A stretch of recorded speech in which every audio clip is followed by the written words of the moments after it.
Hello, my name is Simon Owens, and today I want to talk about Snapchat's new Maps tool, and specifically within the context of how it is the first real competitor to Twitter's live reporting capabilities. And so one of the things that I've always maintained, and even the company itself maintains, Twitter, is that its strength has always been a tool that's been best for as a commentary on something that is happening live.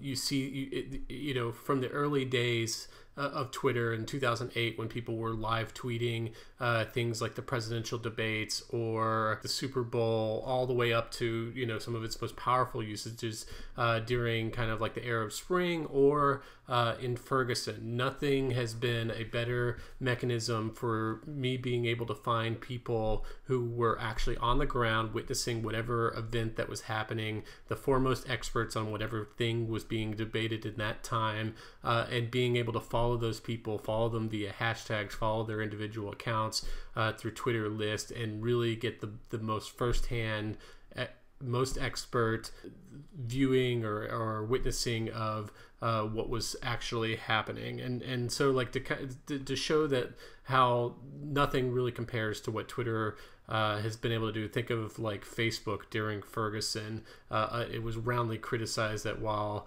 things were happening in the streets, the Facebook was continuing. You didn't see any of that on Facebook. You were continuing to see the ice bucket challenges and other kind of playful stuff, like so, and this is a area that most other social networks have lagged far behind Twitter on. But in June, Snapchat launched this new tool called Maps, and it's a tool that basically allows you to zoom out, look at a geographical location, and not just look at what your Snapchat friends are posting as stories, but you can actually see heat maps of what people are posting in individual areas. And some of this is you can use it for more whimsical stuff, like seeing people at Fashion Week or who are at concerts and stuff. But increasingly what we're seeing is that it's becoming a live reporting tool. There's some great examples like during the hurricanes. You could actually use Snapchat's Maps feature and actually see the hurricane moving through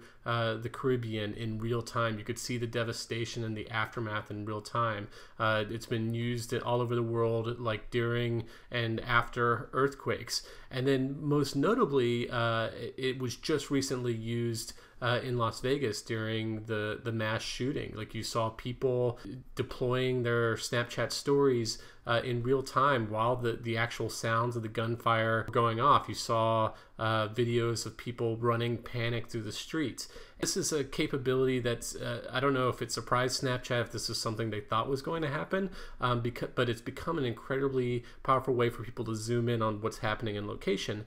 And in some ways, Twitter still has its strengths, but Twitter can't really do this. Like, I can't right now, without knowing how to use advanced search within Twitter, which the average user doesn't know how to do or doesn't do regularly. I can't zoom into a specific location and see geotag tweets around a specific event. It's just incredible that Snapchat has been able to move in on Twitter's turf this quickly with such a groundbreaking tool.